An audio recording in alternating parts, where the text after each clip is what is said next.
پاکستان اور I am F 1947 میں جب پاکستان وجود میں آیا تو یہ غریب تو تھا مگر مقروض نہیں تھا۔ سوال یہ پیدا ہوتا ہے کہ اس کو مقروض کس نے بنایا؟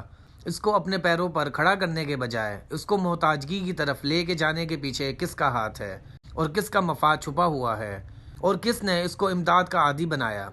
یہ مغربی طاقتیں تھیں جنہوں نے پاکستان کے غیر مقبول حکمرانوں کی دل کھول کر حمایت کی اور انہیں اپنے ملک کے عوام سے ڈرا کر اپنا وفادار بنانے کی بھرپور کوششیں کیں۔ ہم آپ کو فیصل ٹی وی کی ایک اور نئی ویڈیو میں خوش آمدید کہتے ہیں۔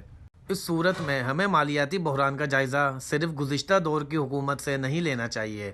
ہمیں صحیح صورتحال کو جانچنے کے لیے پاکستان کو پوری مالیاتی تاریخ کو مطالعہ کرنا ہوگا۔ ہمیں یہ دیکھنا ہوگا کہ اس امداد نے قرض کی صورت کیسے اختیار کی۔ پاکستان اور آئی ایم ایف کی کہانی کوئی نئی بات نہیں ہے، بلکہ یہ دونوں 1958 سے ہمارے ساتھ جڑے ہوئے ہیں۔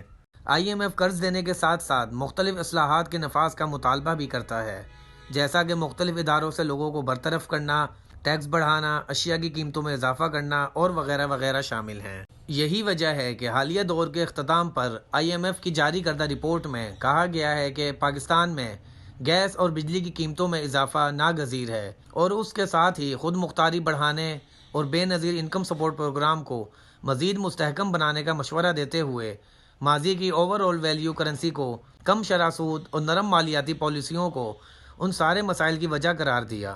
تو اب اس بات کا جائزہ لیتے ہیں کہ ماضی میں کون سی حکومت کتنا قرض لیتی رہی ہے۔ جب 1958 میں پاکستان نے آئی ایم ایف کا دروازہ کھٹکھٹایا، اس وقت $1 3 روپے کا تھا، جو پاکستان بھارت 1965 کی جنگ ہونے کے بعد جب پاکستان کی بیرونی امداد بند ہوئی تو بڑھ کر 8 روپے کا ہو گیا۔ مگر پاکستان اس وقت مالی حالات سے بہتر تھا اور قرض کی ادائیگی ہو سکتی تھی۔ اس وقت پاکستان سود کے ساتھ اصل زد بھی واپس کرنے کی پوزیشن میں تھا۔ بھٹو کی حکومت کے دور میں صرف $0.3 ارب قرض لیا گیا۔ 1988 میں جنرل ضیاء الحق کے دور حکومت میں $2 ارب کا قرض لیا گیا اور اسی دور حکومت میں واپس بھی کر دیا گیا۔ 1988 میں جمہوریت کا سنہری دور محترمہ بے نظیر بھٹو کی حکومت سے شروع ہوتا ہے۔ اسی سال دسمبر 1988 میں بے نظیر کی قیادت میں قرض کے 2 پروگرام لیے گئے جو 1990 اور 1992 میں ختم ہوئے۔ ان پروگراموں کے ختم ہونے سے مراد یہ ہے کہ قرض واپس کرنے کی مدت ختم ہو گئی، مگر یہ واپس نہ کیا گیا۔ نومبر 1990 میں نواز شریف کا دور حکومت شروع ہوا، انہوں نے بھی $1 ارب کا قرض لیا۔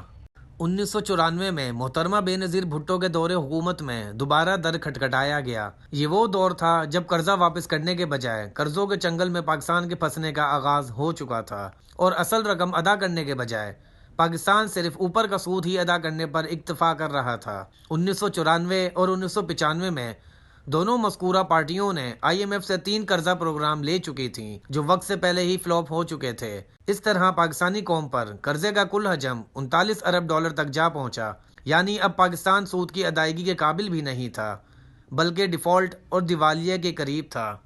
رہی صحیح کسر جنرل پرویز مشرف نے نکال دی جب مارشل لاء کی وجہ سے دنیا بھر نے پاکستان پر اقتصادی پابندیاں لگا دی تھیں اور آئی ایم ایف نے پاکستان پر قرضے دینے کے دروازے بند کر دیے تھے۔ یہ تو مشرف کی قسمت اچھی تھی کہ 9/11 کا واقعہ ہو گیا اور امریکہ کو پاکستان کی ضرورت آن پڑی۔ 1999 سے 2000 کے اقتصادی جائزے کے مطابق عالمی بینک اور آئی ایم ایف سے مذاکرات کے ذریعے پاکستان کا دیوالیہ ہونے سے بچا لیا۔ پاکستان کے سارے سود کو واپس کر کے اصل زمین سے بھی $5 ارب کی رقم واپس کر دی گئی۔ 2008 میں پاکستان کے قرضوں کا بوجھ $39 ارب سے کم ہو کر $34 ارب ہو گیا۔ 2008 تک پاکستانی کرنسی مستحکم رہی اور اس وقت منصوبہ 2020 بھی بنایا گیا جس میں یہ طے پایا کہ پاکستان 2020 تک ملک کے قرضے چکا دے گا۔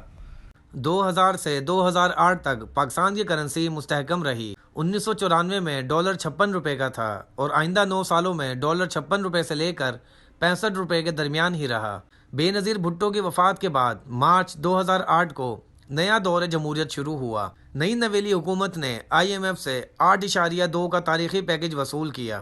2008 سے 2013 کے پیپلز پارٹی کے دور میں ملکی قرضہ $34 ارب سے بڑھ کر $59 ارب پر پہنچ گیا۔ پیپلز پارٹی نے پاکستان کو $25 ارب کا مقروض کیا۔ اس کے بعد پاکستان میں مسلم لیگ نون کا دور شروع ہوا جس میں تاریخی قرضہ $59 ارب سے بڑھ کر $93 ارب تک پہنچ گیا۔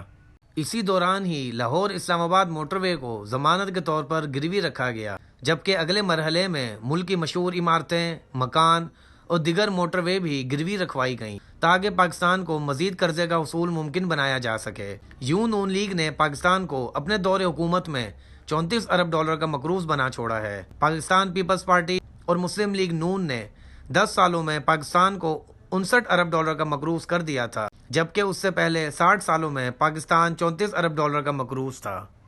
اب اگر اندرونی یعنی مقامی قرضوں کی بات کریں تو پاکستان پر بیرونی قرضوں کی نسبت اندرونی قرضوں کا بوجھ زیادہ ہے۔ مشرف دور سے پہلے یہ قرضہ 3000 ارب ڈالر کا تھا۔ اس طرح مشرف کے دور میں ہر پاکستانی 40,000 کا مقروض تھا۔ پیپلز پارٹی کے دور حکومت میں ہر پاکستانی 80,000 روپے کا، جبکہ نون لیگ کے دور میں ہر پاکستانی 2 لاکھ کا مقروض ہو چکا ہے۔ سال 2019 اور 20 قرض واپس کرنے کی مدت ہے۔ اب آپ خود اندازہ لگائیں کہ ملک کو کس نے کتنا نقصان پہنچایا اور قرض کے دلدل میں کس نے پھنسایا۔